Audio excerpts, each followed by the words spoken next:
guys, bersama saya lagi dalam Alright Nopod Channel. So ini dia kenyataan terkini daripada pemimpin PAS, Parti PAS berkaitan dengan fitnah yang dibuat oleh Razman Zakaria. Dan kita lihat seakan-akan mereka ni cuba mempertahankan perlakuan fitnah yang dibuat oleh Razman ini. Katanya isu ini isu terpencil.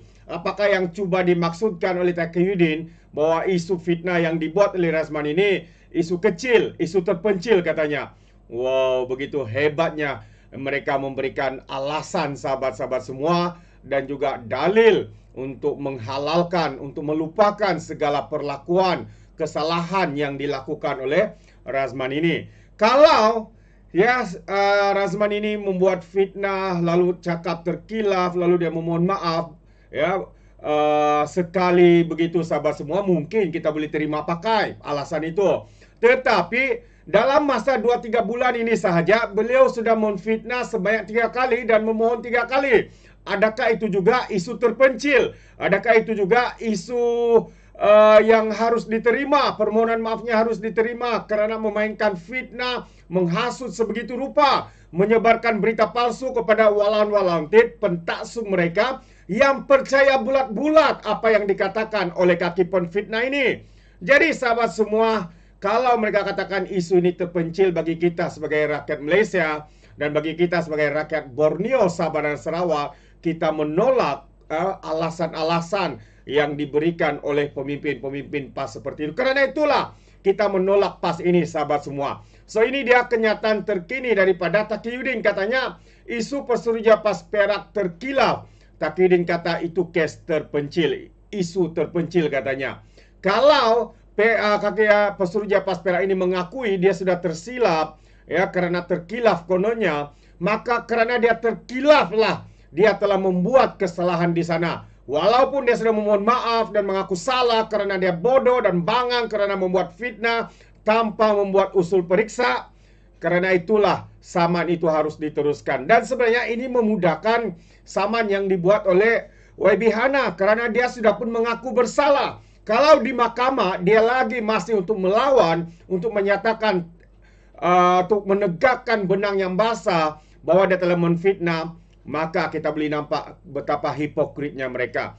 Kalau dari saman dan dia terus mengaku bersalah di mahkamah, kita tahu itu sebenarnya dia memiliki hati yang besar. Tetapi kalau dia mengaku sekarang bersalah dan memohon maaf, tapi kalau di mahkamah dia melawan dan katanya mau untuk dibicarakan, kita boleh nampak itulah sikap hipokrit pemimpin-pemimpin PAS ini sahabat-sahabat semua. Jadi kata pemimpin PAS ini, isu membabitkan Pesuruhjaya PAS Perak Razman Zakaria yang terkilaf apabila mendakwa Menteri Belia dan Sukan Hana yang mempunyai kaitan dengan keluarga pengasas kumpulan Maitil dianggap sebagai kes terpencil. Ataupun mungkin kes kecil katanya. Ini bukan kes kecil. Orang yang dituduh itu adalah orang yang mempunyai kedudukan yang tinggi, pengasas YTL, dan kepada anaknya yang mempunyai perniagaan yang besar. Dan YB Hana bukannya seorang YB biasa, dia juga adalah seorang menteri. Kalau orang biasa-biasa yang difitnah mungkin tidaklah, bolehlah dianggap sebagai kes terpencil sahabat semua. Itu pandangan saya. Jadi mengulas perkara itu, Setiausaha Agung PAS Taqiyuddin Hasan tidak menafikan wujudnya seorang dua yang bercakap atas kapasiti pribadi dan bukannya mewakili sebuah parti atas organisasi. Ada 1-2 yang kita nampak ini hari-hari ada lebay-lebay pemimpin-pemimpin PAS yang menfitnah. Semalam baru saja Menteri Besar Lato-Lato dan laporan polis akan dibuat terhadap beliau. Bagaimanapun sebagai sebuah parti Islam katanya, dia mengaku dia parti Islam, tapi seringkali menfitnah, menghasut tunggang isu bangsa dan agama. Katanya beliau merasakan ahli serta pimpinan PAS masih lagi terkawal dan berdisiplin, serta tidak terlanjur kata yang keterlaluan. Adakah tidak keterlaluan sehingga pemimpin mereka yang berjawatan sebagai menteri besar membuat tuduhan dan menghasut dan juga memperlekeh Sultan Selangor sehingga dia mengaku dia bersalah dan meminta maaf kepada Sultan Selangor, dan sekarang ini dia juga berada dalam pendakwaan kerana menghina kuasa yang di Pertuan Agong. Adakah ini yang dikatakan oleh Taqiyuddin bahwa parti mereka masih terkawal dan berdisiplin? Bagi saya bukan lagi berdisiplin, ini sudah menghancurkan negara kita. Ini sudah menghancurkan institusi diraja. Karena mereka lah yang sentiasa menyerang, menghina, dan memperlekehkan kuasa. Seperti mana Taqiyuddin ini sendiri, sahabat semua, dalam isu penamatan darurat. Ya, mereka dikatakan tidak memberikan ataupun sebelum darurat itu ditamatkan, mereka telah menamatkan sendiri tanpa memberi ataupun diperkenan oleh yang di Pertuan Agong, sehingga yang di Pertuan Agong pada ketika itu murka dan mengeluarkan satu kenyataan. Dan kita boleh anggap mereka ni kaki derhaka, sahabat semua. Jadi macam mana kita percaya dengan orang yang sendiri derhaka kepada yang di Pertuan Agong membuat kenyataan seperti ini? Satu yang tidak masuk akal. Itu pandangan saya lah ya. Jadi individu punya pandangan tak mewakili parti katanya. Tidak mewakili jawatan sendiri, dan kalaupun bercakap atas kapasiti jawatan Pesuruhjaya, dia tak boleh mewakili katanya. Itu adalah kes terpencil bagi kita. Parti lain teruk lagi, kata parti itu celaka lah apa semua. Tapi bagi kita, sebuah parti Islam masih merasakan kita terkawal, dan ahli pemimpin kita sentiasa disiplin katanya kepada pemberita hari ini. Apakah ini satu alasan untuk memperbodohkan penyokong mereka? Mungkin, tetapi tidak kepada rakyat kebanyakan yang sudah memahami siapa sebenarnya parti PAS ini. Sebuah parti yang sinonim dengan fitnah. Ingat ya fitnah, itulah parti PAS. Ingat ya PAS, itulah kaki fitnah. Jadi Rasman yang juga ahli Dewan Undangan Negeri Adun Semanggol mengakui terkilaf. Dia sudah mengaku salah ya. Jadi senanglah untuk disaman. Apabila mengaitkan YB Hana dengan konglomerat YTL menerusi video berdurasi 19 saat pada ceramah kebangkitan rakyat di Sri Iskandar Parit Ahad yang lalu. Selain itu beliau menyatakan kekesalan dan pernyataan mohon maaf. Ya, walau cakap mana dia ada meminta maaf, dia cakap dia cuma terkilap. Ini apa nih? Dia menyatakan kekesalan dan pernyataan maaf. Jadi terima kasihlah kepada YB Hana kerana meneruskan saman. Dan ini boleh dijadikan bukti dia telah mengaku bersalah kerana menfitnah, dan dia telah memohon maaf. Jadi senang untuk mahkamah buat keputusan. Jadi sementara itu Taqiyuddin berkata tindakan dalaman sudah pasti ada sekurang-kurangnya teguran dan paling tidak pun amaran sekaligus dapat menunjukkan adanya tindakan daripada kepimpinan. Betulkah? Jadi ditanya mengenai gesaan beberapa pihak ahli PAS supaya Rasman direhatkan sementara daripada jawatan, Taqiyuddin menyerahkan kepada kepimpinan tertinggi untuk membuat keputusan katanya. Karena yang membuat keputusan itu adalah presiden mereka, Hadi Awang. Itulah komen yang diberikan oleh Taqiyuddin ini. Dan satu lagi isu berkaitan dengan fitnah terkini. Buka mulut saja bohong, buka mulut saja fitnah. Itulah Menteri Besar Lato-Lato. Dan akhirnya Parti Amanah dikatakan membuat laporan polis. Tiada pun Parti Amanah mengatakan akan saman. Di mana dia datangnya saman ini? Mereka membuat ikut SOP, standard operation dia, SOP-nya. Tidak saman. Mereka kata buat laporan polis biar pihak berkuasa siasat, lepas tu dakwa. Kalau dia dapati bersalah kerana membuat fitnah, biar mahkamah yang tentukan. Bila pula mereka kata mau saman. Aduh, besar sungguh, melebih-lebih sungguh dramanya. Jadi, Parti Amanah berhak untuk mengambil tindakan undang-undang terhadap Menteri Besar Kedah, Sanusi. Berhubung dakwaan parti itu dilahirkan daripada DAP untuk memecah belahkan PAS.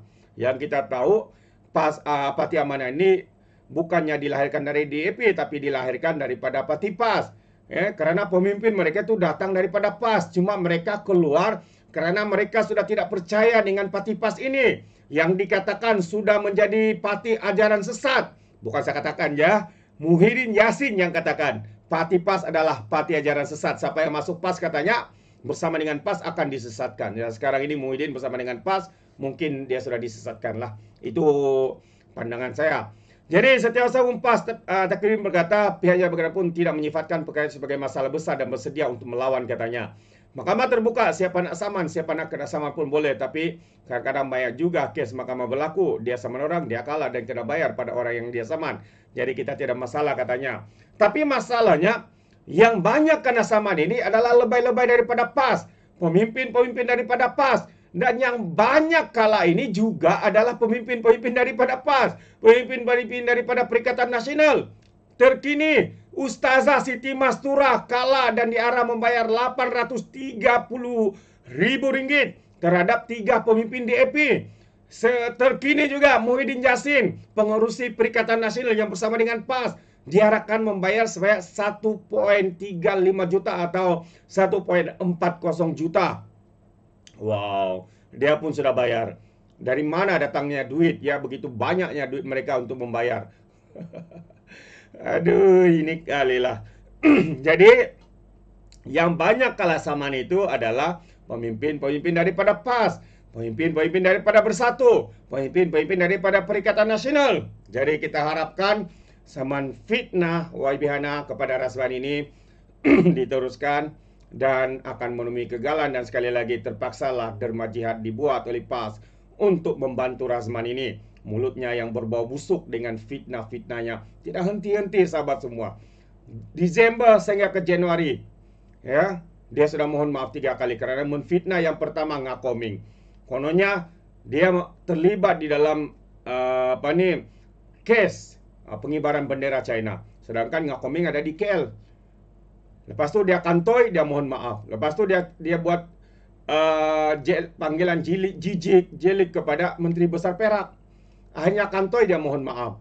Sekarang ini dia mohon maaf juga dengan YB Hana. Jadi kita haraplah ya, individu-individu lebay-lebay, ya, kononnya mereka ini memperjuangkan agama dan bangsa dan sebagainya, tetapi kita lihat apa yang mereka perjuangkan sebenarnya, sahabat semua. Kerana itulah rakyat Sabah tidak suka dengan parti PAS ini.